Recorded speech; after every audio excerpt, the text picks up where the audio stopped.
permaneciendo, hubo un mover muy diferente y era una dependencia total del Espíritu de Dios. A tal punto que cuando se hacía una reunión, escucha lo que le estoy diciendo, cuando se hacía una reunión, quien invitaba realmente era el Espíritu de Dios. No, quizás usted más si no entiende. Como había mucha persecución, no se le decía a muchas personas, esto fue un tiempo, después sí se le decía, no se le decía a esta persona, tenemos una reunión en tal cueva, o en las catacumbas, o cosas así, porque no sabían, tenían temor. Entonces las personas que iban a aquella reunión eran invitadas directamente por el Espíritu de Dios. O sea, era el Espíritu Santo quien les decía y le daba la dirección. Pastor, dame evidencia. Bueno, si quieres que te dé evidencia, vete al libro de Hechos, donde estaba Pedro, estaba mejor dicho Pablo, en la calle derecha, y el Espíritu Santo le dijo a Ananías, vete allí, y está en tal calle, y está en tal casa. Y ahí se apareció Ananías, y oró por Pablo. Lo que quiero decir es que, como dice la Escritura, si nuestra prioridad es buscar primeramente el reino de Dios y su justicia, usted va a tener un tiempo todos los días de leer la palabra y de orar. Y sé que muchos me van a decir, ay, pero yo leo la palabra, pero me es aburrido y yo no aprendí nada. Ay, yo leí la palabra, pero no pasó nada. Escúchame lo que te voy a decir. Si tú tienes un tiempo para leer, aunque sea un proverbio al día, que hay 31 proverbios y tenemos 31 días en el mes, poniéndote un ejemplo, y usted leyó proverbios, y usted no recibió nada leyendo un proverbio, y usted me dice que le gusta guiarse por el sentir, y usted me dice a mí, ay, pero yo no sentí nada. Usted tome una frase, como yo se lo he dicho a la gente aquí, y apúntelo en una libreta. Pero el hecho de que usted pasó un tiempo leyendo proverbios y tratando de entender, ya usted venció a ese entretenimiento que lo quiere apartar de la palabra. Y si usted hace eso todos los días, y usted, a pesar de que lee la palabra y que usted me dice a mí, no, pero no aprendí, no entendí nada, y usted persiste, estoy seguro que usted va a terminar de aprender, porque el Espíritu de Dios, una de las características que viene es como maestro. Y debemos de hacer eso. Debemos de depender del Espíritu de Dios. Y Colosenses 3:16 yo lo he leído porque es parte de mis principios, que lo he tenido conmigo siempre. Colosenses 3:16 dice así, de esta manera, dice, soportándonos unos a otros. Sigue diciendo la palabra. No, el 16 dice, la palabra de Cristo more en abundancia. ¿Qué es abundancia? Por favor, dígame usted, defíname usted abundancia. Cantidad. Mucho. Entonces, si la palabra de Dios mora en abundancia, ¿qué usted tiene que hacer? Leer la palabra. Yo no te lo voy a explicar. Leer la palabra. Que la palabra de Cristo mora en abundancia en vosotros. ¿Vosotros es singular o plural? Plural. Entonces le está hablando a la iglesia. Sigue diciendo. Y exhortándonos unos a otros en toda sabiduría. Tú no vas a exhortar a nadie si tú no tienes palabra de Dios dentro de ti, por favor. De lo que jamás hemos sido antes. Y aquí concluye esta lección con esta oración que hizo este Señor. Nuestra oración debe ser: Señor, permítenos mantener nuestros ojos enfocados en ese hogar celestial. Y que el pensar más en las cosas celestiales seamos más útiles en lo terrenal para Dios y también para otros, mucho más de lo que jamás hemos sido antes. Con esto, que van a la iglesia como un club social, pero hay muchas personas que van buscando esa comunión de los hermanos los unos con los otros. Y ahí el diablo ha tomado mucho terreno en las vidas. Tenemos que orar para que el Señor vuelva a traer a todas esas personas la mentalidad del llanero solitario, a eso se le llama, que prevalece entre tantos cristianos hoy en día, no resulta en crecimiento. Dios diseñó a la iglesia tal como las células del cuerpo, como las células de nuestros órganos, para que crezcan juntos. ustedes deben ser tenaces en cuanto a estar en la iglesia. El que guarda la palabra de las profecías de este libro. Bienaventurado el que guarda las palabras de la profecía de este libro. Apocalipsis es el único libro que promete una bendición para los que leen y guardan la palabra del Señor. Jesús dijo que viene pronto y que necesitamos aferrarnos a las palabras referentes a su venida. Si usted lo hace, crecerá espiritualmente. Si no lo hace, se estancará en su entusiasmo en cuanto al plan de Dios para el fin del mundo. El crecimiento viene por el trabajo de la iglesia. Hebreos 10, 24, 25 dice que debemos congregarnos regularmente. ¿Para qué? Para estimularnos al amor y a las buenas obras. Miren para lo que nos congregamos también. Exhortándonos y tanto más cuando vemos que aquel día se acerca. Yo creo que lo más bien necesita hacer ejercicio, necesita evitar toxinas y debe beber agua limpia, y también cosas que tenemos que hacer. Son cosas que tenemos que hacer para crecer espiritualmente. Tenemos que beber del agua de la palabra. Tenemos que ejercitarnos en la fe, en la palabra, ¿verdad? Como mismo lo hacemos físicamente, también lo hacemos espiritualmente. No siendo la menor de ellas, mantenernos a la voluntad de Dios. El mantenernos a la voluntad de Dios no es la menor de las formas en que debemos que ser, es la mayor. Mantenernos en su voluntad. Porque la voluntad de Él es que crezcamos espiritualmente. Como Pablo dice en Filipenses 16. El que comenzó en vosotros la buena obra, ¿la qué? La perfeccionará. Si Dios ha comenzado en usted una buena obra y usted se está ocupando de dar alimento a su vida espiritual, Dios va a perfeccionar esa obra en usted. ¿Cómo viene el crecimiento? El crecimiento viene por la oración. Pedro escribe que el fin de todas las cosas se acerca. Sed pues, mira lo que dice, sed pues sobrios y velad ¿en qué? En oración. Primera de Pedro 4:7. La oración puede exigir más tenacidad que cualquier otro aspecto de nuestra vida espiritual. Seamos sinceros, ¿cuánto nos gusta orar? ¿No? Es algo que decimos, ay, vamos a orar, dale, apúrate. ¿No? Corre, que estoy loca por llegar a la casa y ponerme a orar. No, yo estoy loca por llegar a la casa y tirarme ese sofá donde está Gigi, abrirle las pies y acostarme a coger una siesta o a mirar un programa de la televisión o de la tableta mía. Eso es lo que estoy loca. Nadie se vuelve loco por orar, por eso es que tenemos que ser tenaces en cuanto a esta disciplina espiritual. Más tenacidad que cualquier otro aspecto de nuestra vida espiritual. La oración es una disciplina de la vida cristiana que hacemos por obediencia.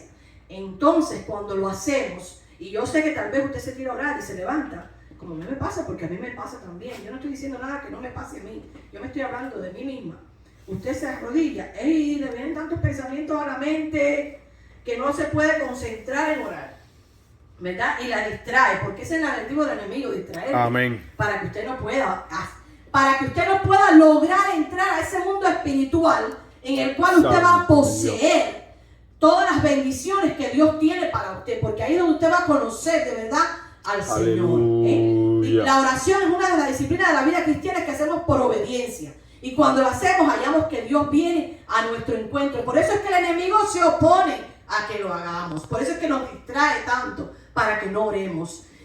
Y allí Él llena nuestro corazón con amor, entusiasmo y el nuevo deseo de orar. Es un proceso vitalicio, es para siempre. Usted nunca va a dejar de crecer. Miren lo maravilloso que es esto. Usted nunca va a dejar de crecer en cuanto a la palabra de Dios. ¿Sabe por qué? Porque la palabra de Dios, no importa cuántas veces usted la lea, siempre el Señor le va a revelar algo diferente. Algo que usted no sabía, algo que usted no vio la vez anterior. Va a haber una palabra nueva que el Señor nos va a revelar. No hemos aprendido todo lo que hay en la palabra. La Biblia tiene cosas nuevas cada vez que la lee. Si usted no es diferente hoy de lo que fue hace 6 meses o hace un año, usted no está creciendo. De que tenemos registro está en el versículo 18 de 2 de Pedro capítulo 3 y dice así: antes bien, crecer, o sea, no nos podemos quedar niños, tenemos que crecer en la gracia y el conocimiento de nuestro Señor y Salvador. No podemos seguir tomando leche, porque si seguimos tomando leche vamos a crecer raquíticos. Tenemos que alimentarnos de buena comida, de buena palabra, crecer en el conocimiento de nuestro Señor y Salvador Jesucristo. A Él sea la gloria, ahora y hasta el día de la eternidad. Amén. Ahora, yo no sé si usted recibe llamadas telefónicas.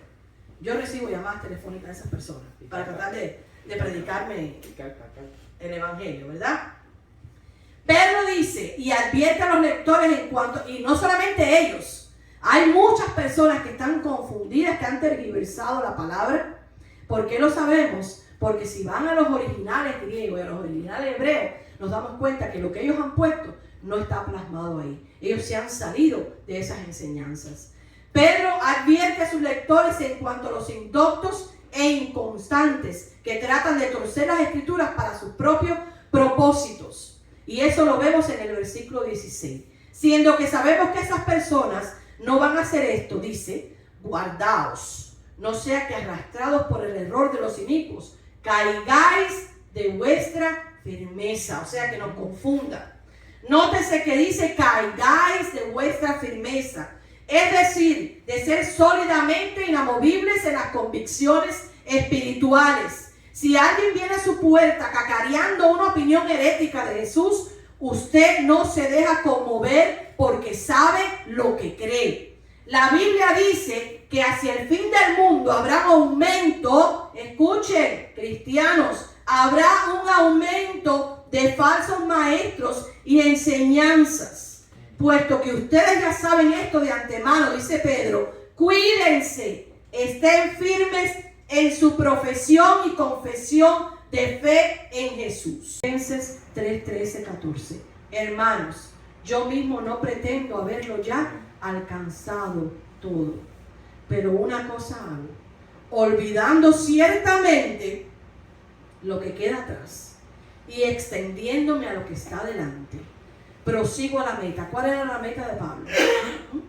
Pablo llegó un momento en que él expresó y él dijo que él, si por él fuera, él no quisiera, yo estoy parafraseando ese verso, él no quisiera estar aquí, él quisiera estar en la presencia del Señor. Pero si Dios no lo llamaba todavía, pues él seguía haciendo la obra del Señor. Pero él dice aquí que él se queda, él no se queda en lo que está atrás, sino que él se extiende a lo que está delante, que él prosigue a la meta, al premio del supremo llamamiento de Dios en Cristo Jesús. Tenaces en cuanto a la pureza, tenaces en cuanto a sus promesas, tenaces en cuanto al propósito de Dios para nosotros. Y ahora vamos a ver tenaces en cuanto a nuestra profesión de fe. Miren qué importante, diferentes al movimiento del Espíritu y dejarnos arrastrar a no hacer nada, simplemente marcando el tiempo y ocupando un espacio en la iglesia. Hay obras para realizar, para las cuales Él nos salvó, y ser diligentes en cuanto a nuestro propósito significa realizar esas tareas. Un día compareceremos ante Cristo y daremos cuenta de lo que hayamos hecho o no por Él. O sea, cuando seamos premiados, ahí nos daremos cuenta. Tal vez, yo no creo que el Señor nos eche en cara nada malo, pero sí nos vamos a sentir tal vez tristes en ese momento, porque no hicimos lo que teníamos que hacer para el reino de Dios. Sabemos que a todos se nos presentan oportunidades en cuanto a cómo invertimos el tiempo, los talentos y los recursos. El 90% de las veces tendremos que declinar y negarnos a hacer cosas, aunque son buenas, pero no encajan en el propósito de Dios para nuestras vidas. Tenemos que ser tenaces y concentrarnos en mantenernos en la tarea, en la vida espiritual, tal como lo hacemos en nuestros empleos diarios. Usted se mantiene cumpliendo con lo que le exige su empleador, ¿verdad? Amén. Pues nosotros también como cristianos hay cosas que debemos cumplir para agradar a Dios. Es diferente. Que por tercera vez Pedro menciona la idea de ser diligentes. Pedro dice en el verso 14 de 2 de Pedro 3, por lo cual, oh amados, estando en espera de estas cosas. ¿Qué cosas? ¿Qué estamos en espera? ¿De qué? La promesa de su venida. Dice, procurad con diligencias ser hallados por Él sin mancha e irreprensibles en paz. El Señor no está esperando solamente por aquellos que se van a salvar, sino por aquellos que están salvos, pero que todavía no están viviendo de acuerdo a la palabra, de acuerdo a sus mandamientos. También en 2 de Pedro capítulo 1, versos 5 al 7 y verso 10 nos habla de ser diligente. Y eso se los dejo de tarea si quieren buscarlo. Esperamos la venida de Cristo y la renovación futura de la tierra. Debemos procurar con diligencia ser hallados por Él sin manchas e irreprensibles en paz. Todo eso lo leímos en los textos que cada uno de ustedes leyó. Debemos ser diligentes en cuanto a nuestro propósito como creyentes mientras esperamos el retorno del Señor. Ahora, todo creyente, todos ustedes, todos nosotros, hemos recibido uno o más dones espirituales. Todos lo tenemos, porque le ha sido dado a la iglesia como cuerpo de Cristo. Y eso con certeza debe impactar el propósito de nuestra vida. Yo no sé cuál es tu don, y si tú no lo sabes, pues dile al Señor que te muestre cuál es el don que Él te ha depositado en ti para la edificación del cuerpo de Cristo. Y eso con certeza, decía, debe impactar el propósito de nuestra vida. Debemos ser diligentes para aplicar esos dones en el cuerpo de Cristo. Nuestra ciudadanía está en los cielos, de donde también esperamos al Salvador, al Señor Jesucristo. Tito 2:13 dice, aguardando la esperanza bienaventurada y la manifestación gloriosa de nuestro gran Dios y Salvador Jesucristo. Hebreos 8:28 dice, así también Cristo fue ofrecido una sola vez para llevar los pecados de muchos y aparecerá por segunda vez sin relación con el pecado. O sea, ya Él no viene a salvar, ya Él salvó, ya Él dio su vida, segunda vez sin relación con el pecado, para salvar a los que le esperan. Tenemos que ser tenaces en cuanto a las promesas del retorno de Cristo y no permitir que el mundo nos adormezca a la apatía e impiedad. Venía y mira cuántos años ha pasado, ¿ve? Estamos en el 2021 y Cristo está viniendo desde que dijo que se iba y no ha regresado todavía y se burlarán de nosotros. Y hay muchos cristianos que se han apartado y hoy en día tú le preguntas y te dicen, ay, si Cristo no va a venir nada, si ustedes están diciendo que Cristo va a venir y Cristo, mira, ya estamos en el 2021 y no viene. Dicen en 2 de Pedro, capítulo 3, verso 8, mas, oh amados, miren la respuesta aquí, no ignoréis esto, que para el Señor un día es como 1000 años y 1000 años como un día. Cuando le digan eso, usted le va a decir esto. Todas las profecías del Antiguo Testamento en cuanto a la primera venida de Cristo se cumplieron. Y miren, todas las profecías del Antiguo Testamento, cuando Cristo no había venido, en cuanto a su venida a la tierra como el Mesías, como el Salvador para nosotros, todas se cumplieron. Y podemos estar seguros de que las promesas de la segunda venida igualmente se cumplirán. Ahora, volviendo al texto anterior que citamos, si para el Señor, a ver, los que saben matemática, un día es como 1000 años y 1000 años es como un día, ¿cuánto tiempo hace que el Señor se fue? Unos minutos. Para Él solamente en la eternidad han pasado unos minutos. Porque para Él un día es como 1000 años y 1000 años como un día.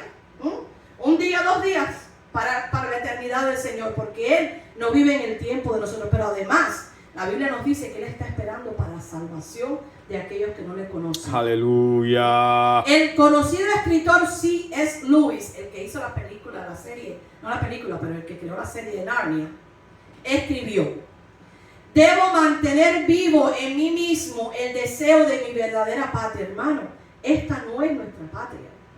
Esto es solamente un lugar donde Dios nos ha puesto como un propósito. Nuestra patria está en el cielo, ahí es donde vamos a vivir eternamente. Dice, debo mantener en mí mismo el deseo de mi verdadera patria, la cual no hallaré sino después de mi muerte. Recuerden que la muerte para el cristiano no es el final. La muerte no es nuestro destino. La muerte es solamente el paso que tenemos que dar para transitar y llegar a lo que Dios nos ha prometido, al cielo. Nunca debo permitir que quede enterrada bajo la nieve o empujada a un lado. Debo hacer el principal objeto de mi vida, avanzar hacia esa otra patria y ayudar a tantos como pueda a hacer lo mismo aquí en los últimos días, que se mofarán de las promesas del retorno de Cristo. Amén. Miren lo que dice 2 de Pedro 3, versos 3 y 4. Vamos a leerlo. Leamos, alguien que me busque rapidito. Segunda de Pedro 3, versos 3 y 4. El que lo encuentre primero, por favor, léalo.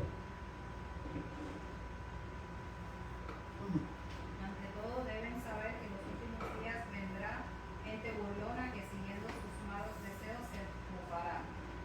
¿Qué hubo de esa promesa de su venida? Nuestros padres murieron y nada ha cambiado desde el principio de la creación.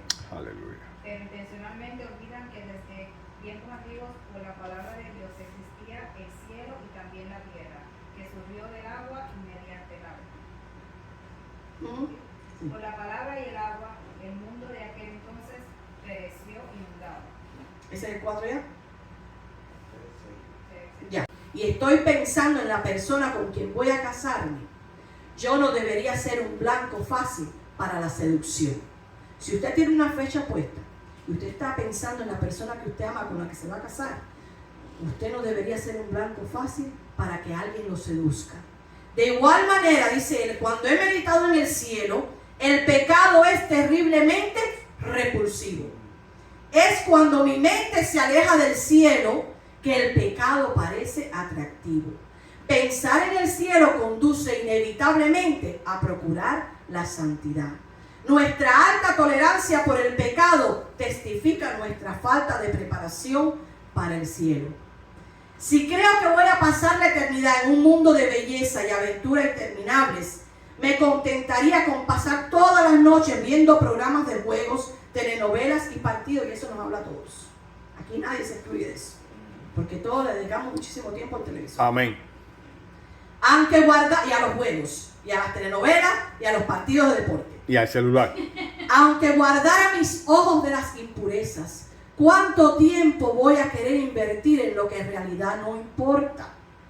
Ser tenaz en cuanto a la piedad significa que tomamos decisiones difíciles en cuanto a lo que hacemos durante nuestra vida en el presente, a la luz de nuestro futuro con Cristo. O sea, que ser tenaz significa que yo voy a decir no a estas cosas, porque no es malo, esas cosas no son malas.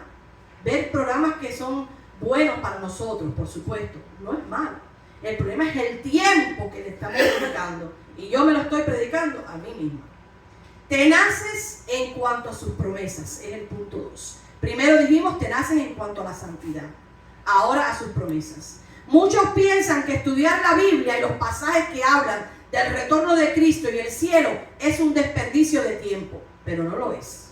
Si fuera verdad, los escritores del Nuevo Testamento no lo hubieran considerado como lo hacen. Si se elimina de la Biblia, miren esto, toda la información en cuanto al futuro, miren cuánto se estaría eliminando una cuarta parte de la Biblia que habla sobre los acontecimientos del futuro. Cristo prometió que va a volver a la tierra, así que necesitamos ser tenaces en cuanto a esa promesa y vivir a la luz de ella. En que vivimos, todo el que no está buscando y renunciando va a quedar atrapado en las cosas del mundo. Amén. Si usted no está buscando ser piadoso y renunciando a la impiedad, usted va a quedar atrapado en las cosas del mundo. Hay una conexión entre ejercitarse para la piedad y el retorno de Cristo, y se halla por todas partes en el Nuevo Testamento. No ver el valor del estudio del cielo es perderse en un tema central en las Escrituras. Los que siguen son algunos pasajes bíblicos representativos y sus ideas centrales. A ver, 1 Corintios 1, 7 y 8. ¿Qué dice la palabra del Señor? Dice, de tal manera que nada os falta en ningún don, esperando la manifestación de nuestro Señor Jesucristo, el cual también os confirmará hasta el fin, para que seáis irreprensibles en el día de nuestro Señor Jesucristo. O sea, nos habla de ser irreprensibles, es decir, santos cuando Cristo retorne. Colosenses 3, 4 al 5, ¿qué dice? Dice, cuando Cristo vuestra vida se manifieste, entonces vosotros también seréis manifestados con Él en gloria. Haced morir pues lo terrenal en vosotros, fornicación, impureza, pasiones desordenadas, malos deseos, Aquí nos dice que debemos hacer morir las prácticas impías a la luz del retorno de Cristo. Todos son pasajes relacionados con cómo debemos de vivir esperando ese día. Primera de Tesalonicenses 3, 12 y 13. ¿Qué dice? Que el Señor los haga crecer para que se amen más y más unos a otros y a todos, tal como nosotros los amamos a ustedes. Que los fortalezca interiormente para que cuando nuestro Señor Jesús venga con todos sus santos, la santidad de ustedes sea intachable delante de nuestro Dios y Padre. Ahí nos dice, aunque es otra versión, pero intachable quiere decir irreprensibles. Dice que debemos tener corazones intachables, irreprensibles, es decir, santo cuando Cristo retorne. Primera de Tesalonicenses 5:13, ¿qué dice? Dice, y que los tengáis en mucha estima y amor por causa de su obra. Tened paz entre vosotros. Ese no lo noté aquí. Pero vamos a continuar. La paz es algo importante también, que es parte de la piedad. Tener paz los unos con los otros. Primera de Juan 2:28. Y ahora, queridos hijos, permanezcamos en Él para que cuando se manifieste podamos presentarnos ante Él confiadamente, seguros de no ser avergonzados de su venida. Entonces dice 12. Dice, os rogamos, hermanos, que reconozcáis a los que trabajan entre vosotros y os presiden en el Señor y os amonestan. No, porque dice aquí, una vez más nos dice que debemos ser irreprensibles, santificados cuando Cristo retorne, con ese versículo de primera de Tesalonicenses 5:13. Y primera de Juan, el que nos leyó Gigi, vuelve a leer Gigi, que no te presta atención porque estaba mirando a Pico. Y ahora, queridos hijos, permanezcamos en Él para que cuando se manifieste podamos presentarnos ante Él confiadamente, seguros de no ser avergonzados en su venida. Amén. No avergonzarnos en el tiempo de su venida. Y primera de Juan 3, 2 y 3. Amados, ahora somos hijos de Dios y aún no se ha manifestado lo que hemos de ser. Pero sabemos que cuando Él se manifieste seremos semejantes a Él, porque le veremos tal como es Él. Y todo aquel que tiene esta esperanza en Él se purifica a sí mismo, así como Él es puro. Amén. Tiene que ejercitarse. Eso es lo mismo con la piedad. Tenemos que trabajar por ella para lograr el resultado final. Tenemos que ejercitarnos en la piedad. ¿Cómo lo hacemos? Pues bien, estos son los ejercicios. Mira cómo usted puede ejercitarse para ser piadosos. 1, Aleluya. ya lo sabemos, y el pastor siempre lo dice, estudio de la Biblia. 2, oración. Amén. 3, dominio propio. 4, disciplina en cuanto a lo que vemos, leemos y oímos. Porque a veces contaminamos nuestros oídos con lo que estamos escuchando y es por nuestra propia voluntad, no es porque nadie en el trabajo Aleluya. ni fuerza a oírlo, es porque nosotros decidimos oír esas cosas desagradables. Amén. Entonces eso es parte de lo que tenemos que hacer para ser piadoso, es disciplinarlo en cuanto a lo que vemos, leemos y oímos. En la adoración, servicio y ofrenda, comunión los unos con los otros. A fin de ser piadosos, estos son los ejercicios que hay que realizar. Ahora, lo paralelo a procurar la piedad es renunciar a la impiedad. Amén. Cuando usted procura la piedad, usted está renunciando a la impiedad. En Tito 2, verso 12 dice, renunciando a la impiedad y a los deseos mundanos. Miren, para los que Aleluya. dicen, ay, pero si esto no es malo, esto no hace nada. Mira lo que dice la palabra del Señor. Renunciando a la impiedad y a los deseos mundanos. Vivamos en este siglo sobria, justa y piadosamente. Agarrados o, como dice la lección de hoy, tenaces.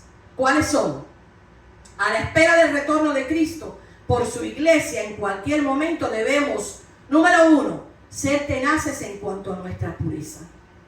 Pedro dice, ¿cómo no debéis vosotros andar en santa y piadosa manera de vivir? La palabra griega que aquí se traduce santa, literalmente significa apartar, poner aparte. Eso quiere decir esta palabra santa en este versículo. Específicamente, poner aparte para el servicio de Dios.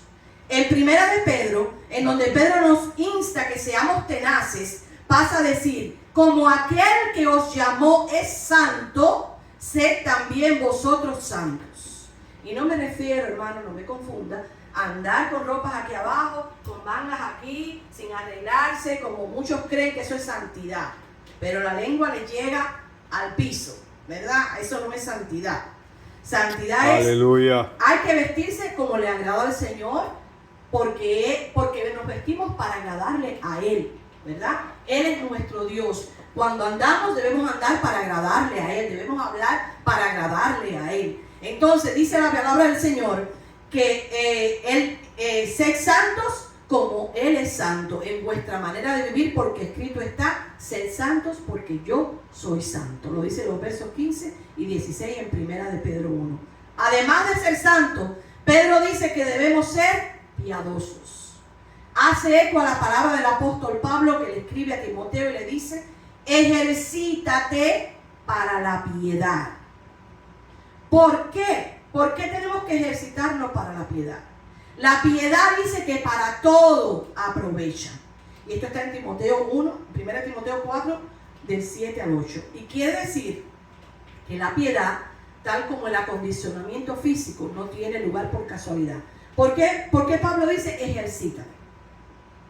Porque no es algo natural que nace en nosotros. No es algo que viene dentro de nosotros ser piadosos. Es algo que tenemos que practicarlo. Aunque no nos guste, aunque no nos agrade, es algo que ya con el Señor en nuestras vidas podemos lograrlo. Podamos ser piadosos. No creo que ninguna persona de las que hace ejercicio se acuesta en la noche pensando, ay, qué rico, mañana me voy a levantar a las 4 de la mañana para ir al gimnasio y voy a correr. Nadie que hace ejercicio se acuesta pensando de esa manera. Al contrario, usted desearía, los deportistas desearían poderse quedar durmiendo la mañana, como lo hacemos, en cuanto a rendir cuentas al Señor. Ahora usted es más responsable por lo que aprendió y delante del Señor tiene que rendir cuentas si es negligente a cuanto este conocimiento adquirido. Ahora, usted y yo debemos ser personas diferentes hoy a la luz de lo que hemos aprendido acerca del futuro. En su primera epístola, Pedro anima a sus lectores, y esto nos incluye a nosotros, diciendo, Primera de Pedro 1:3. Miren lo que dice la palabra del Señor. Ceñid los lomos de vuestro entendimiento. Sed sobrios. Este verso, si usted lo parafrasea, lo puede decir así. Debe uno vivir la vida en el presente. Así dice Pedro.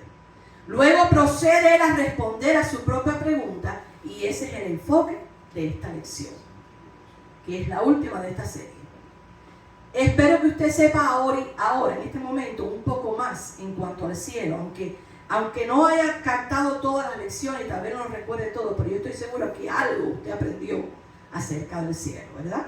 Como la ciudad celestial, el tamaño de la ciudad celestial, cuántas piedras se compone la ciudad celestial, cuántos, ¿cómo se dice? Pisos. Fundamentos. El tamaño más o menos, porque le di una idea de referente con los Estados Unidos, los continentes, de qué tamaño es la ciudad celestial, de qué serían las calles, qué hay en el medio de la ciudad que sale del trono de Dios. Todas esas cosas las estudiamos, ¿verdad? En cuanto a los niños, qué requisitos para que los niños puedan ser salvos, si son salvos desde niños y mueren, los que son abortados. Hemos aprendido muchas cosas acerca de la patria celestial. Espero que ahora, que usted, la pregunta que se hace arriba sería algo razonable de ¿para qué preocuparnos por el cielo ahora, cuando tendremos una eternidad para ocuparnos en el cielo? ¿Verdad? Pero uno de los pensamientos centrales de las Escrituras es que lo que pensamos en cuanto al cielo tiene mucho que ver en la forma en cómo vivimos aquí en la tierra. De acuerdo a cómo usted piense en el cielo, o sea, en su futuro, en la vida eterna, así es como usted va a vivir su vida aquí en la tierra. Ver el cielo, nos volvemos descuidados en nuestra preparación para el cielo. Pero el cielo es real. Cristo viene y debemos ejercitarnos para alistarnos para ese día. Hay muchas personas que piensan que en lugar de dedicar tanto tiempo a pensar en el cielo, deberíamos enfocar nuestras energías en asuntos importantes que enfrentamos en la tierra. Después de todo, dicen ellos, tendremos la eternidad para aprender en cuanto al cielo. Muchos dicen, pero si estás pensando en las calles de oro en el cielo, no es probable que te olvides de los baches de las calles en la ciudad donde vives. Ahora, quiero darles una definición de tenaz. ¿Quién puede decirme qué cosa es ser tenaz? Persistente. ¿A qué más? A ver. Constante. ¿Qué más? Decidido. Ajá. ¿Qué más? Esforzado. Dice, se define como algo firme. Alguna idea o persona que es firme, constante, obstinado en el cumplimiento de un objetivo. O sea, cuando tú vas para adelante y no importa nada te detienes, eres tenaz. Los colombianos usan mucho esa frase, tenaz, como diciendo, esto es tremendo. Que está sujeto o adherido a algo de lo que es difícil separarlo o quitarlo. Que opone mucha resistencia a romperse o deformarse. Voy a repetirlo. Algo tenaz se define como algo firme, alguna idea o persona que es firme, constante, obstinado en el cumplimiento de un objetivo al que está sujeto o adherido a algo de lo que es difícil separarlo o quitarlo, que opone mucha resistencia a romperse o deformarse.